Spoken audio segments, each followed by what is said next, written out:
ওং নমঃ ভগবতে বাসুদেবায়। শ্রীমদ্ ভগবদ গীতা ষষ্ঠ অধ্যায় ধ্যান যোগ। হরে কৃষ্ণ। আজ আমরা ধ্যান যোগের 16 নম্বর শ্লোকটি শুনব।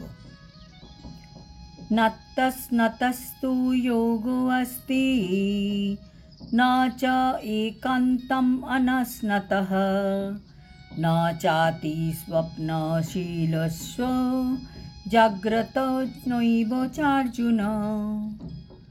অনুবাদ: হে অর্জুন, অধিক ভোজনকারী, নিতান্ত অনাহারী, অধিক নিদ্রাপ্রিয় ও নিদ্রাশূন্য ব্যক্তির যোগী হওয়া সম্ভব নয়। তাৎপর্য: এখানে বলা হয়েছে কীরকম ব্যক্তি যোগী হতে পারেন না। 4টি পয়েন্ট বলা হয়েছে। ন অতি অস্নতা মানে যে অধিক ভোজন করে সে কখনোই ভগবানের সাথে যুক্ত হতে পারে না। ন চ একান্তম অনস্নতা যে নিতান্ত অনাহারী থাকে বা অতি অল্প ভোজন করে। ন চ অতি স্বপ্নশীলস্য যে ব্যক্তি অতিরিক্ত নিদ্রাপ্রিয় সেও যোগী হতে পারে না। জাগ্রত নৈব চার্জুন, হে অর্জুন, যে ব্যক্তি নিদ্রাশূন্য বা অতি অল্প ঘুমোয় সেও যোগী হতে পারে না। তার মানে বেশি খাওয়া বা কম খাওয়া, বেশি ঘুমানো বা কম ঘুমানো, এরা কেউই যোগী হওয়ার যোগ্য নয়। শাস্ত্রে এও আছে যে মানুষের আহার ও নিদ্রা কিভাবে করা উচিত এবং তার বিধানও দেওয়া আছে। শুধুমাত্র অষ্টাঙ্গ যোগীদের জন্য নয়, এমনকি যারা ভক্তিযোগী তাদের জন্য এই নিয়ম মেনে চলতে হয়। আচ্ছা, এবারে অতিভোজীর অর্থ হচ্ছে যারা প্রাণ ধারণের জন্য প্রয়োজনের তুলনায় অতিরিক্ত আহার করে। আমাদের শরীর এবং মনকে অ্যাক্টিভ রাখার জন্য যতটুকু খাদ্য গ্রহণ করা দরকার ততটুকুই মানুষের গ্রহণ করা উচিত। তার বেশি শরীরকে দিলেই তা শরীরের জন্য ক্ষতিকারক এবং মনের জন্যও ক্ষতিকারক। শরীর এবং আত্মা যাতে একাত্ম হতে পারে সেদিকে আমাদের খেয়াল রাখতে হবে। ভগবান যথেষ্ট পরিমাণে খাদ্যশস্য, শাকসবজি, ফলমূল এবং দুধ দিয়েছেন। সেই জন্য পশু ভক্ষণ করার কোনো প্রয়োজনই মানুষের নেই। ভগবদ গীতায় এই প্রকার সরল খাদ্যদ্রব্যকে সত্ত্বগুণময় বলে বর্ণনা করা হয়েছে। মাংস তমগুণ সম্পন্ন মানুষের আহার। তাই যারা মাংসাহার করে, মদ্যপান করে, ধূমপান করে এবং ভগবান শ্রীকৃষ্ণকে নিবেদন না করে আহার করে, তারা কেবলই কলুষিত আহার ভক্ষণ করে এবং নিঃসন্দেহে তারা পাপের ফল ভোগও করে। ভুঙ্ক্তে তে তঘং পাপা ইয়ে পচন্তাত্ম কারণাৎ। যে ভগবান শ্রীকৃষ্ণকে নিবেদন না করে কেবল নিজের ইন্দ্রিয় তৃপ্তির জন্য রন্ধন করে এবং আহার করে, সে আসলে পাপ ভক্ষণ করে। অনেকের মনে ধারণা আছে যে অ্যানিম্যাল প্রোটিন খেলে শরীর বেশি ভালো থাকবে, বেশি দিন বাঁচবে। কিন্তু ভেবে দেখুন তো, আমরা কি আমাদের ইচ্ছে মতন বাঁচতে পারবো? এই শরীর হচ্ছে নশ্বর।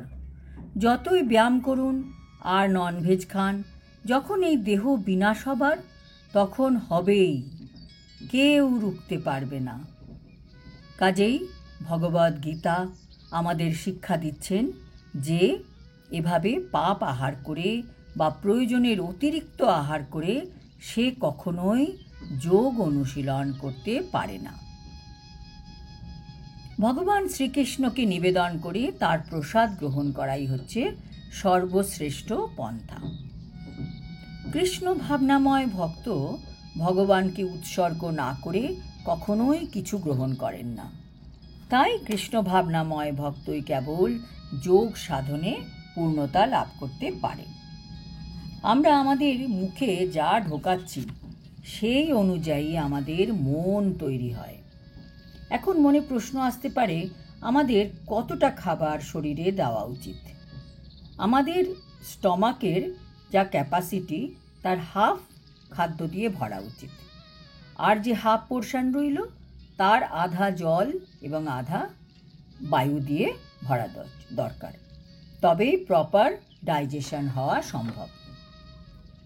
আবার যে মন গড়া উপবাসের প্রণালী সৃষ্টি করে, কোনো ব্যক্তি আছে তারা বডি ওয়েট কম করার জন্য, শরীরকে শেপে রাখার জন্য উপবাস করে, তারাও যোগী হতে পারে না। কারণ কি, সেসব মানুষ যখন উপবাস করবে সেই বিধিও আমরা কিভাবে উপবাস করব সেই বিধিও আমাদের শাস্ত্রে দেওয়া আছে। কৃষ্ণ ভাবনাময় ভক্ত শাস্ত্রের বিধান মেনে উপবাস করে।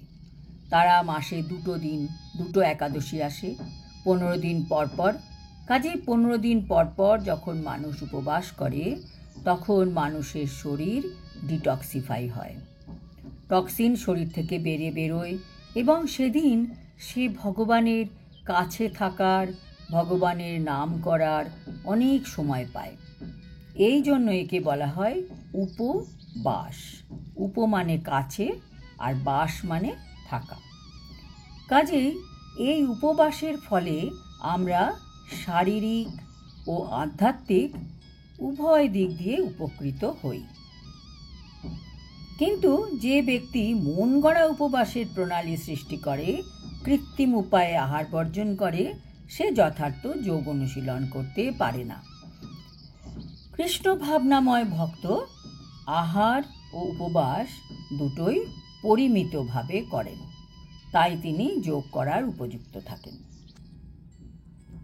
আবার দেখা যায় যে ব্যক্তি অতিরিক্ত আহার করে সে ঘুমন্ত অবস্থায় নানা রকম স্বপ্ন দেখে এবং তার ফলে সে প্রয়োজনের অতিরিক্ত ঘুমিয়ে পড়ে। 6 ঘন্টা ঘুম যথেষ্ট। যে এর থেকে বেশি ঘুমায় সে তমগুণের দ্বারা প্রভাবিত। 24 ঘন্টার মধ্যে যে 6 ঘন্টার বেশি ঘুমোয় সে অবধারিতভাবে তমগুণের দ্বারা প্রভাবিত। আর যে মানুষ তমগুণের দ্বারা আচ্ছন্ন সে স্বভাবত অলস প্রকৃতির হবে এবং অত্যধিক নিদ্রাতুর। এই ধরনের মানুষ যোগ অনুশীলন করতে পারে না। আবার যারা সারা রাত জেগে থাকে, নিদ্রাশূন্য, তারাও কখনো যোগে নিজের মনকে একাগ্র করতে পারে না। আজ এই পর্যন্ত। আগামী শ্লোকে কৃষ্ণ বলবেন যিনি ডিসিপ্লিনড ব্যক্তি তিনি কিভাবে তার দুঃখ দূর করতে পারেন। হরি ওম তৎসৎ। হরে কৃষ্ণ।